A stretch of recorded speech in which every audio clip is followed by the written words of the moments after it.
Bem-vindos a mais um vídeo do canal MOPC Linguística. No vídeo de hoje, el castellano, la lengua espanhola, o castelhano, ou também conhecido como a língua espanhola. E conheça também o meu sistema de mentoria em idiomas online, focado principalmente no inglês e no alemão. Eu ensino essas duas línguas através do Telegram ou do WhatsApp, e você entra em contato com esse e-mail que está aqui na tela. Mais informações estão aí embaixo na descrição do vídeo. E você recebe uma tutoria, uma mentoria online completa pessoalmente por mim, para você adquirir a fluência nesses idiomas.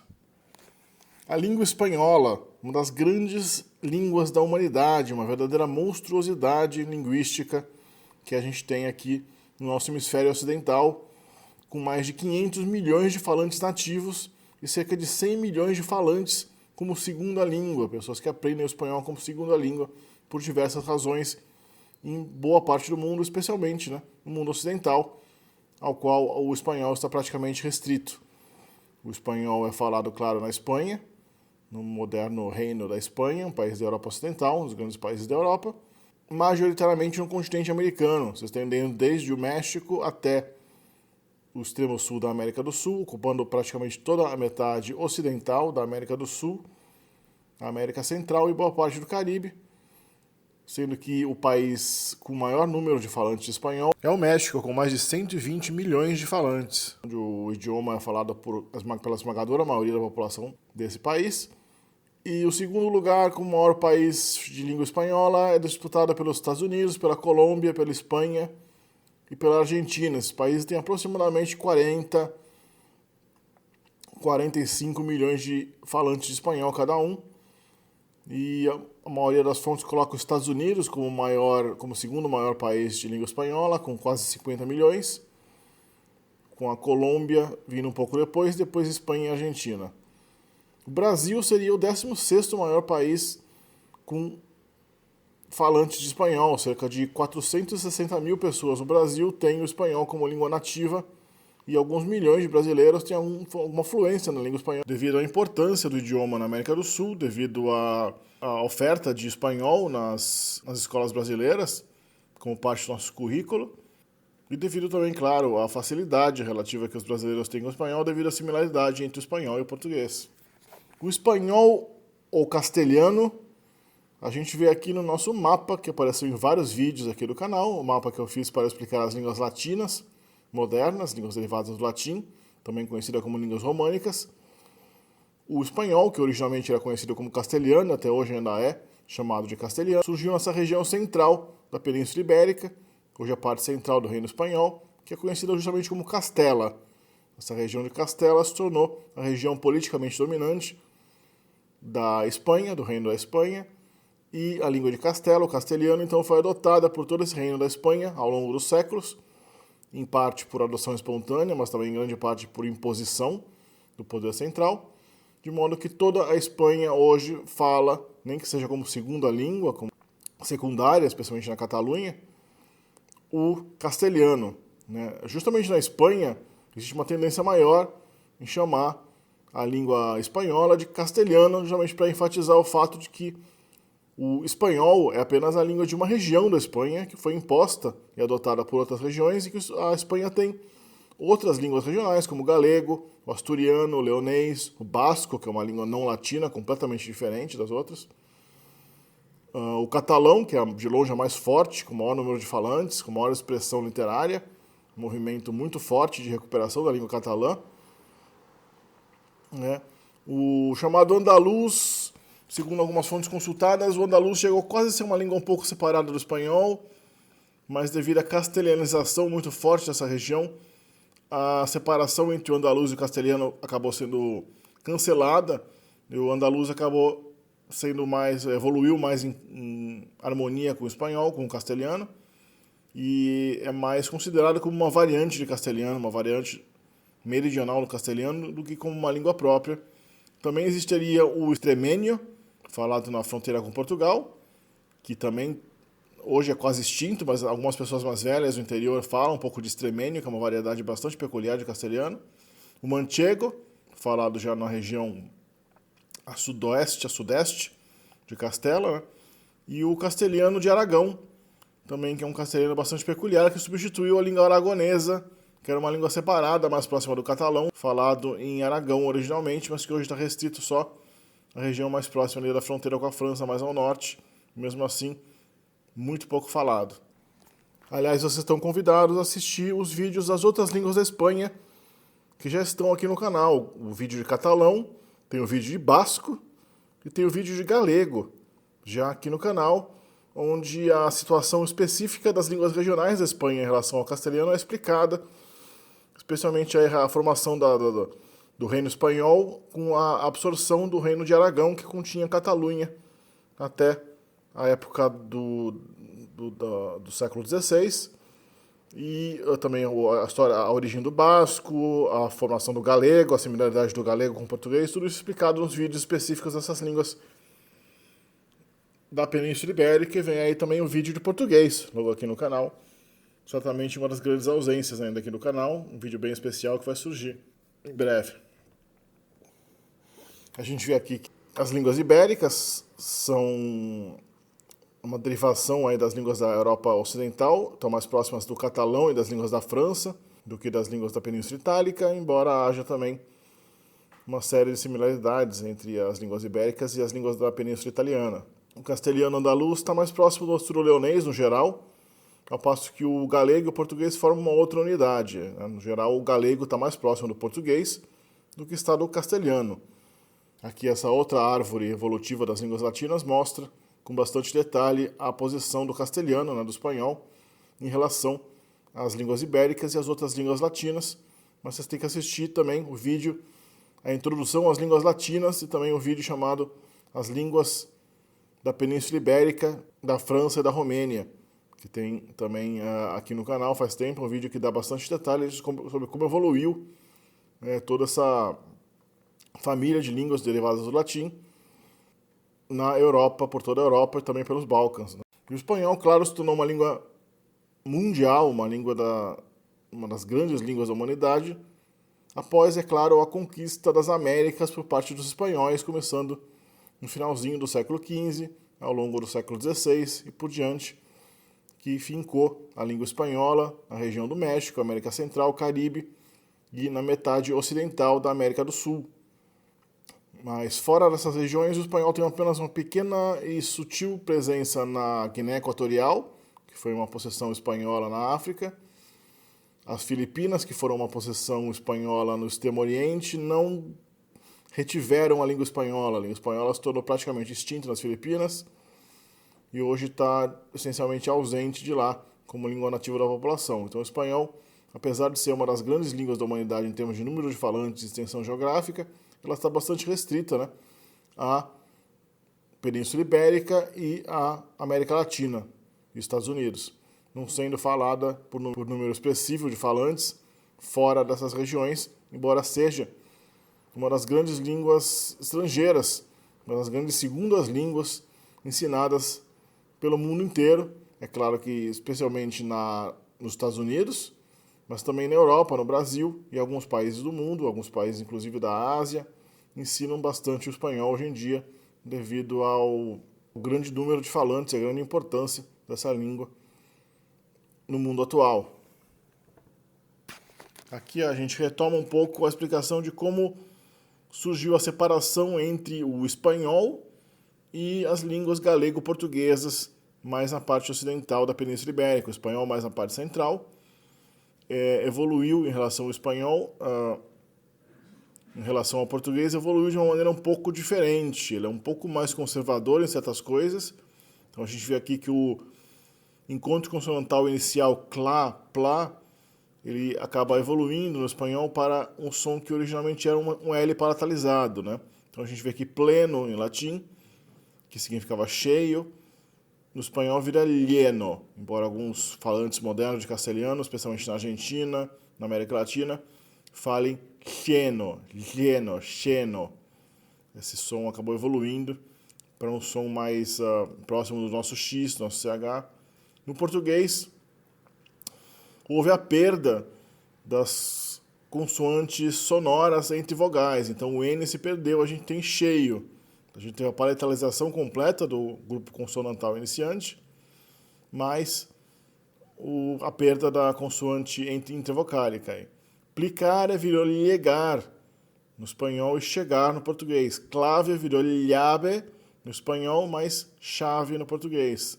Plumbo, que era chumbo no latim, deu a palavra, daria plomo no espanhol, mas o espanhol não usa muito essa palavra plomo, deu plomo no espanhol, porque o plomo, na verdade, essa palavra foi readotada do latim, então ele daria lhomo, né? Essa é uma exceção. O português deu chumbo.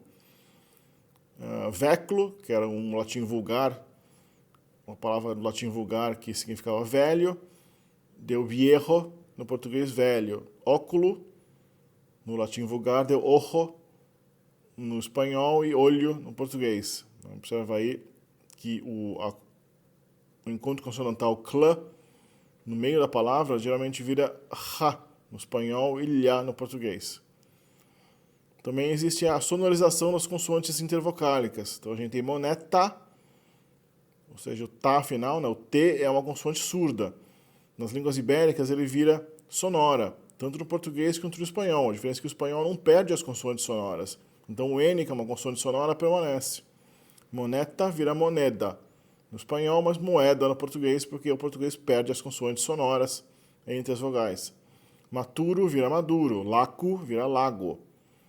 Mutare vira mudar, isso aí, tanto no português quanto no espanhol. Caico vira ciego, ou cego, cego no português. Capere vira caber, e assim por diante. O castelhano também é caracterizado pela perda do F inicial, que vira originalmente um som aspirado e depois se perde totalmente na fonética do castelhano moderno. A gente especula que essa mutação fonética bastante estranha, né? Ela tenha sido originada por uma interação entre os falantes de latim vulgar e falantes antigos de basco ou alguma outra língua pré-latina, não céltica, também da Península Ibérica, que provavelmente não tinha o fonema F. Então, os falantes desses idiomas, quando aprenderam latim, tinham dificuldade em reproduzir o fonema do F, um fonema que está associado muito fortemente à agricultura e à retração da nossa mandíbula em relação à arcada dentária superior, né, que facilita que o lábio inferior toque nos dentes dianteiros superiores, como está explicado aqui no vídeo do canal, a evolução das lábios dentais, um vídeo muito interessante. Então a gente tem aí facere, no latim virou hacer, mas no português a gente tem fazer. Formica virou hormiga no espanhol, mas no português ainda formiga. Fêmea virou hembra no espanhol, mas fêmea no português. Fecatus virou hígado, hígado no castelhano, mas fígado no português. Fames virou hambre no espanhol, mas fome no português. Filho deu hijo no espanhol, filho no português. Formoso deu hermoso no espanhol, mas formoso no português. Foco, no espanhol medieval, chegou a ter o ego. No espanhol moderno, ele recuperou o F e tem fuego. Provavelmente foi uma variação dialetal ou então uma reimportação a partir de algum dialeto menos influenciada pelo basco. No português, a gente sempre teve fogo. Fabulare deu hablar no espanhol, mas falar no português. Fundo deu hondo no espanhol, embora fondo também exista, e fundo no português. Ferire, herir, ferir. E também o espanhol é caracterizado pela ditongização de certas vogais médias. As vogais médias que são o, a vogal média traseira, e o e, a vogal média dianteira, que viram o e e ie no espanhol em certos ambientes, sob certas condições. Então, novo vira nuevo, porto vira puerto, ovo vira huevo, dormio vira duermo, neve vira nieve, festa vira fiesta, dente vira diente, e assim por diante. Essa ditongização também ocorre em outras línguas latinas, como em pouca medida no italiano. No italiano essa ditongização é bem pequena, e é muito forte no romeno também. E também é presente no antigo dalmaciano, uma língua que era falada na região que hoje é a costa adriática da Croácia, conhecida como Dalmácia, né?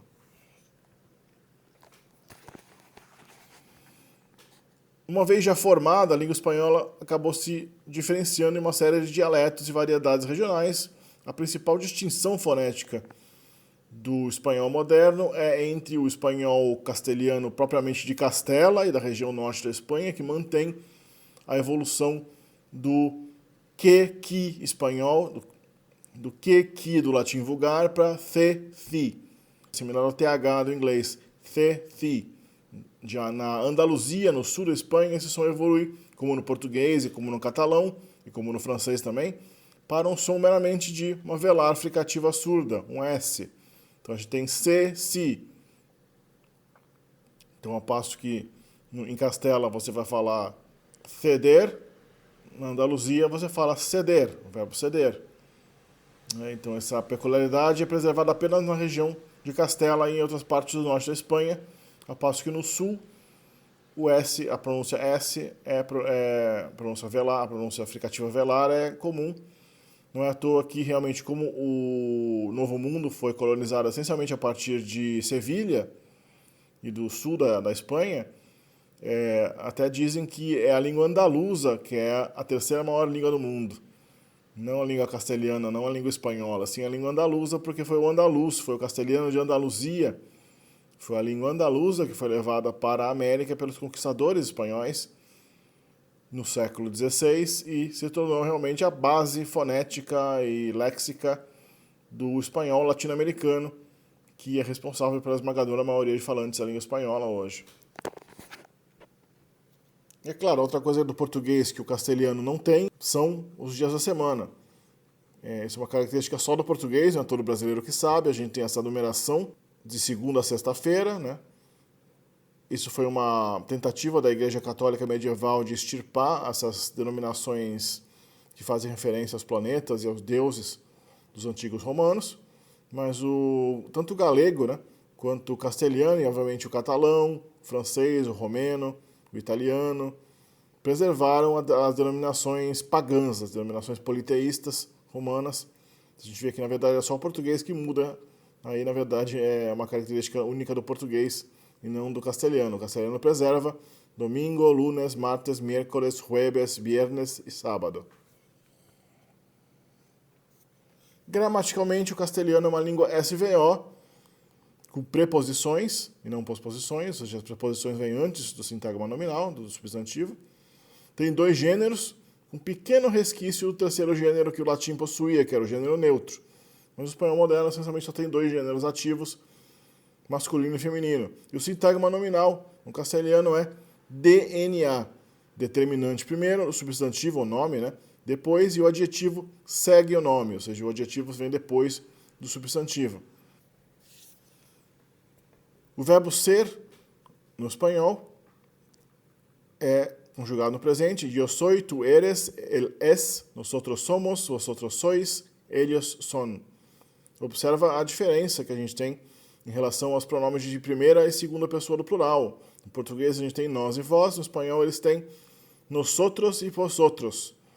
Uma peculiaridade bastante interessante, inclusive porque esses pronomes opcionalmente têm uma forma feminina, nosotras e vosotras, que não é obrigatoriamente usado, mas é interessante como o pronome outros, né, o adjetivo outros, nós outros, se incorporou ao pronome e ficou parte integral desse pronome.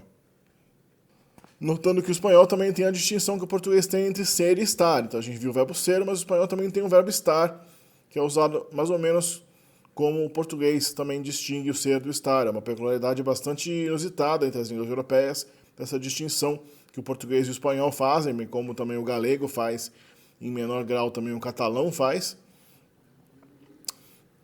entre a noção de ser, uma noção permanente de ser, e uma noção temporária, passageira de estar.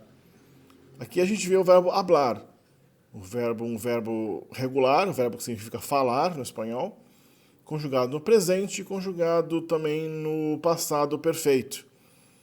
A gente tem yo hablo, no passado yo hablé, tu hablas, hablaste. Na região da América do Sul da América do Sul, especialmente na Argentina, existe também essa peculiar segunda pessoa do singular ou plural que é feita com vós. que é uma derivação do antigo pronome vós, quando não tinha o outros ainda, né? Quando era só vós e não era vosotros. Essa peculiaridade, ela sobreviveu, ela existia no castelhano europeu até o século XVI, XVII, ela sumiu no castelhano europeu, mas foi preservada no castelhano do Cone Sul, especialmente entre os argentinos, alguns uruguaios, chilenos, falam na segunda pessoa vos hablas, que é derivado, como a gente vai ver aí, da segunda pessoa do plural, mas ele é usado para falar do singular também, é chamado você.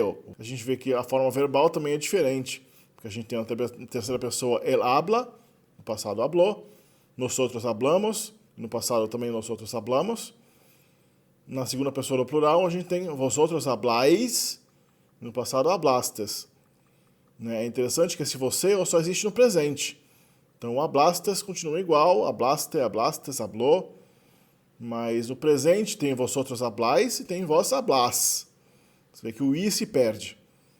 Então realmente é uma forma que não se encaixa morfologicamente nas outras, que é uma evolução muito peculiar do espanhol da América Latina, do sul da América Latina. Também o espanhol, em contraste com o português, tem o presente perfeito, ou seja, o presente que é feito com o verbo haver como auxiliar, mais o participio passado do verbo indicando uma ação recente. Yo he hablado, eu falei recentemente. É diferente de eu hablé. O hablé é um passado mais genérico, passado que pode ser em qualquer tempo. Yo he hablado indica uma coisa um pouco mais recente, um pouco mais próxima do presente.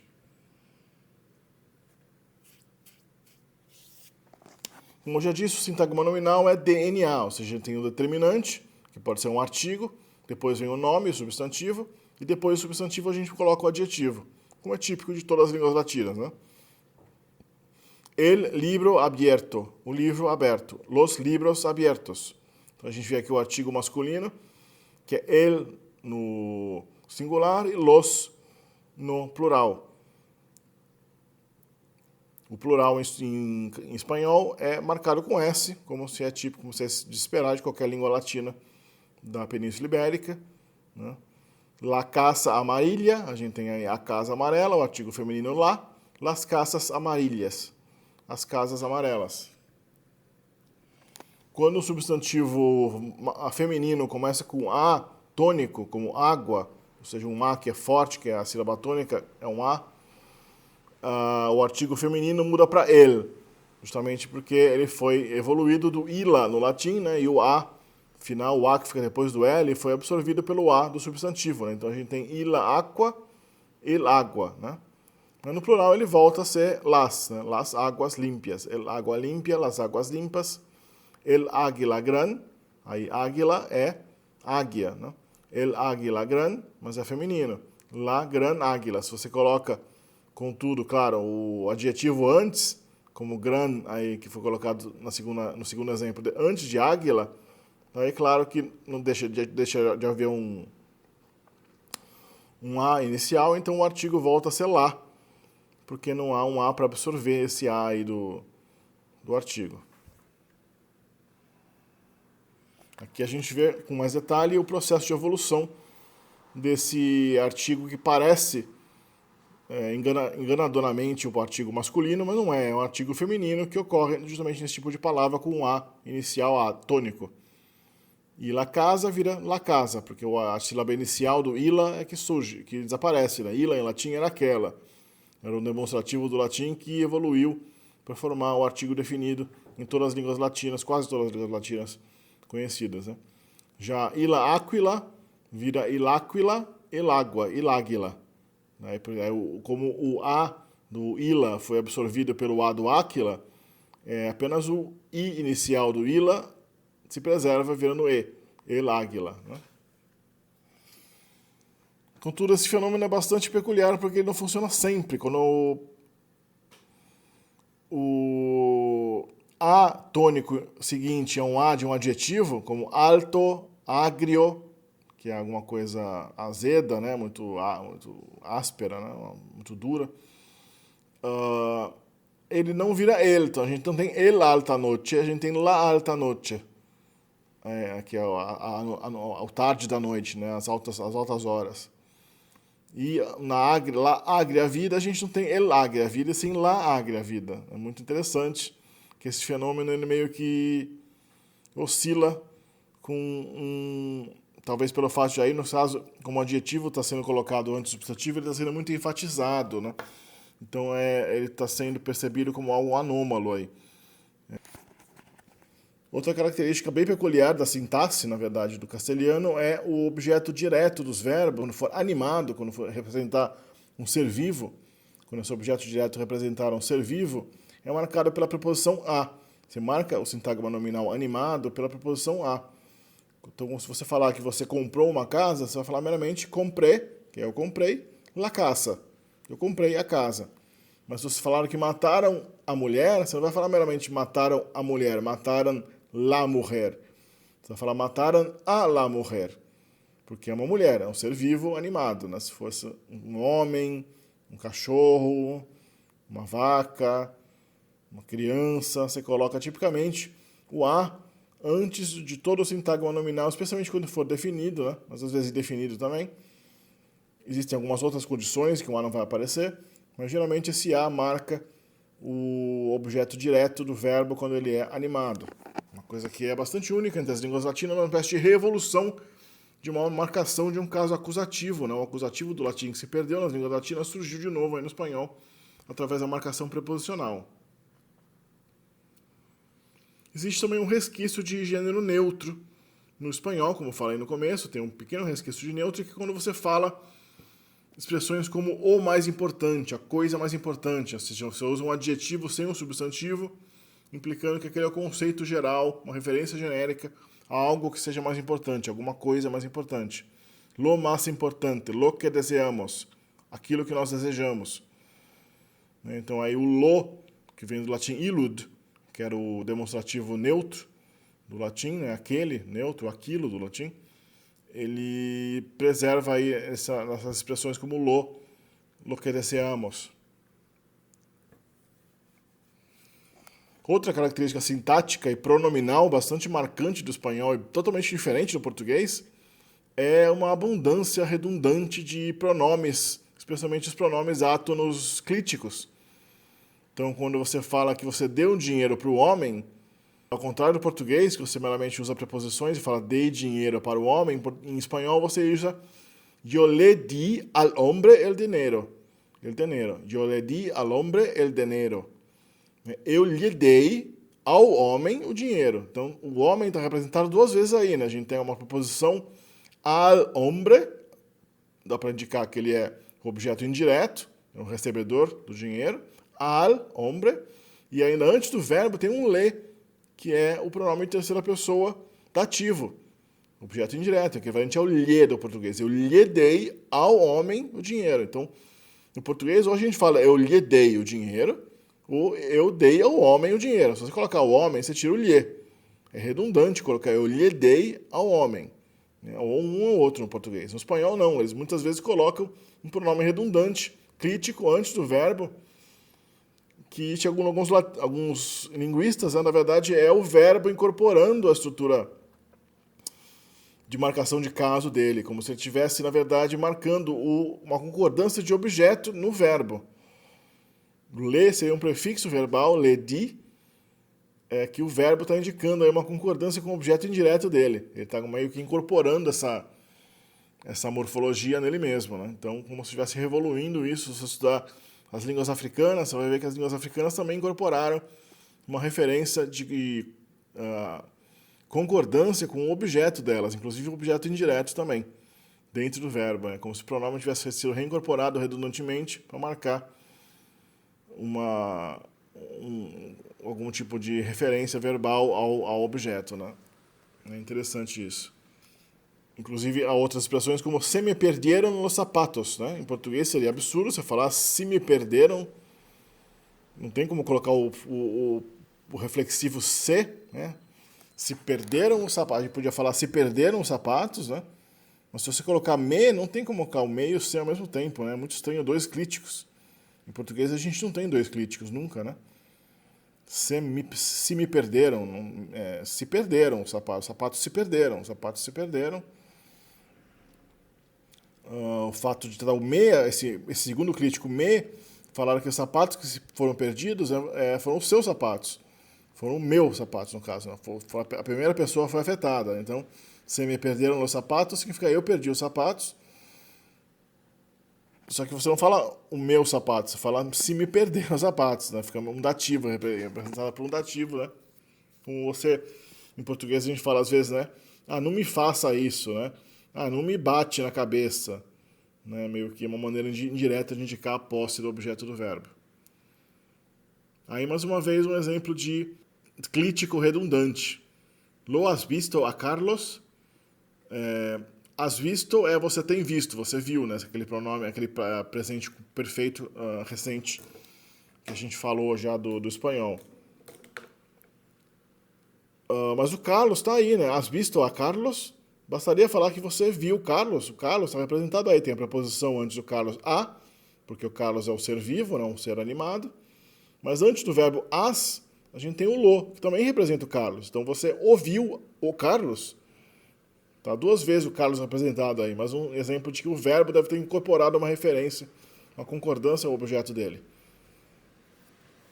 Um crítico redundante. E aqui uma pequena lista de palavras que o português diverge completamente do espanhol. Palavras que são diferentes do espanhol e do português. Isso é muito útil para quem está aprendendo tanto português, se você é um estrangeiro que está aprendendo português, quanto se você é uma pessoa que fala espanhol, que aprendeu português, ou se você também é um brasileiro que quer aprender espanhol, já que a gente tem assim cerca de 85% do nosso vocabulário muito próximo do espanhol, mas tem algumas palavras que são completamente diferentes. Então a gente tem esquecer, no espanhol é olvidar. Janela é ventana. Frango é pollo. Menino e menina são niño e niña. Garoto e garota também. Acontecer é passar no espanhol. Faca é cuchillo. Embora a faca no espanhol também exista, mas é uma espécie de canivete, é uma palavra pouco usada. O verbo fechar, no português e em espanhol, é cerrar. É fechado, consequentemente, é cerrado. Também não tem o verbo ficar. O espanhol ficar, o espanhol é quedar. A rua, em espanhol, é calle. Quebrar é romper. Pescoço é cuello. Embora pescoço exista em referência a pescoços de animais. O nosso cotovelo, em espanhol, é codo. A nossa asa das aves, em espanhol, é ala, embora a asa também exista como alça de certos objetos. O advérbio ontem é ayer. Aí o português é que é estranho, aí, porque o ayer vem de iere no latim, né? Igual ao italiano, o português é que é estranho. Dizem que ontem vem de a noite, ad noctem, à noite. A cor preta, no espanhol, não tem esse adjetivo, é negro, negra.